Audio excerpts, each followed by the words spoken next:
Man, I remember when the US administration under Trump wanted to have a system that in the case of an emergency, you would get a message on your phone from the president. So if there was a hurricane, if there was an explosion at a chemical plant and the air was toxic, you would get a message in your phone and it would be like, stay indoors, the air is toxic, or get to shelter, there's a hurricane coming. And of course, all of the progressive journalists and people on the left were like, oh, fascismus, freedom of speech. At the time, I really didn't understand why, like, what is the problem with that, but now I do, because, like, the president expressing himself directly to the people, bypassing social media. It's kind of interesting, because we have the same system in Romania. It's called Raw Alert. Very annoying, very upsetting, especially in the middle of the night when they give you a message like, oh, there's a storm outside, do not go. I'm like, motherfucker, it's 3 a.m. Oh, there's the pandemic, social distance. It's like, dude, I know. They don't stop talking about it on television, on every channel. And then they use this to justify banning old phones. So phones that don't have a smart screen and they're older version and they can't have like the raw alert being pushed, those are banned, okay? So using the American understanding from the progressive journalists, it's like, oh, fascismus. No one is calling the European Union fascist for some reason, even though, like, the same thing that the Americans tried to apply under the Trump administration. That was bad. But what's more interesting is that there's no fascismus now. Okay, like, controlling information all of a sudden is no longer a problem. I have advised the previous president, Donald Trump, on how to manage to fight against fascismus and how to manage to get the press off his ass. Just run as a Democrat.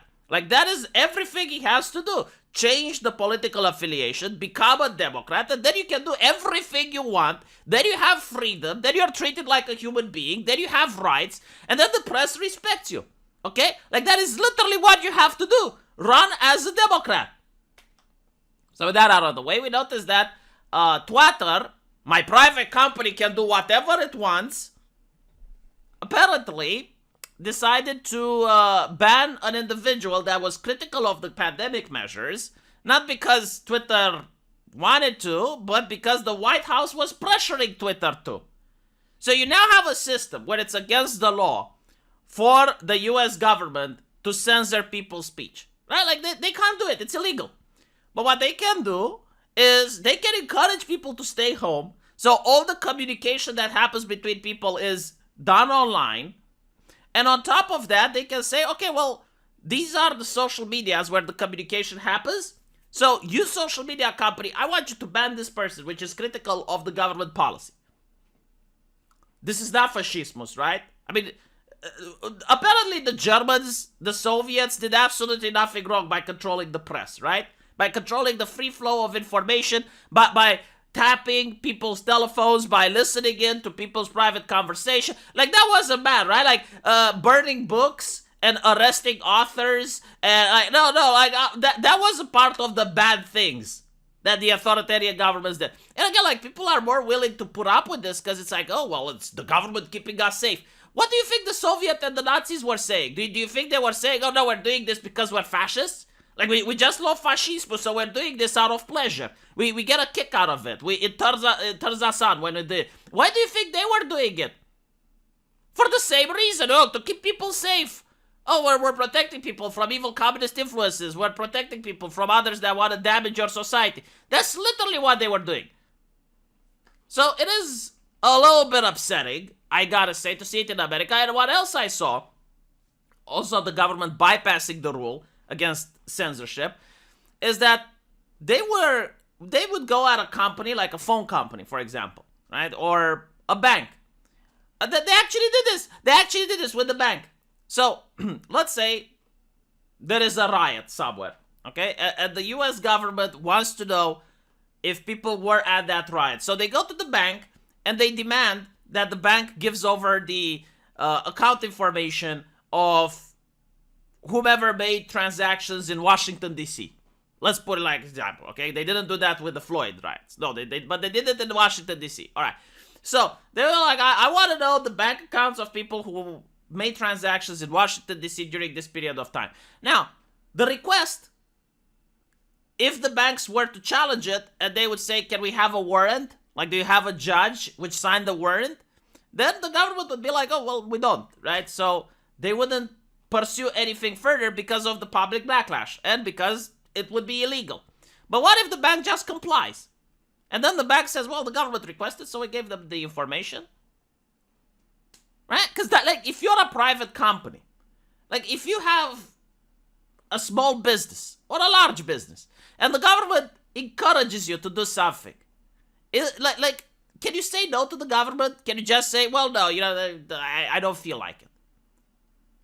Of course you can't, because, like, it's an implied threat, right? Like, the government has a lot of power, it's got strength. Like, sure, you can say no to the government, but then it can send an army of IRS agents with weapons after you, right?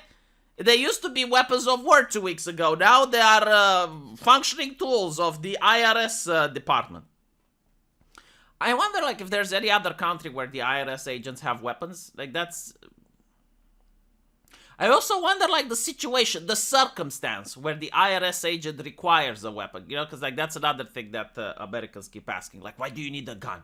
Why do you need an assault rifle? Well, the question is, like, why does an IRS agent need one? Weapons of war, they called it. Holy shit. Why did they need that? So, regarding Twitter, now you understand why they were freaking out about Elon Musk buying it, which can still happen. Like, remember, Elon Musk is now being sued, and the lawsuit is about forcing him to buy Twitter. That's what the lawsuit is about. If he loses the lawsuit, then he has to buy Twitter. In other words, the money is taken forcefully out of his bank accounts, and he owns Twitter, right? Like, de facto. So, they didn't like it, not because Elon Musk would censor the opposition, but because he probably wouldn't put up with shit like this, where they are at the beck and call of the government. And the government was also brazenly talking about it. Like, they were discussing it as if it's a good thing. So, it is what it is. I'm curious if the other administration is going to pressure social media to do stuff as well. Because I know that Trump was having dinner with Zuckerberg. I mean, they both confirmed it. So I'm really curious, like, because if otherwise, like, if you have a Republican in power and they don't do this, they need to be pressured into doing this by the voting base, right? Like, look, you're in power now, and part of the deal is that you control social media. So get social media to start banning the opposition, get social media to start banning dissent, and get social media to enforce Republican values, because that's what the Democrats are doing. So if you're not doing the same, it means you're bad at doing politics. You're bad at the game. You didn't create this, but this is the new meta, and this is how it's played. Until, hopefully, there is going to be a legislation preventing the government from doing this. Let me know what you guys think, though, and I'll see you in the comment section. Take care.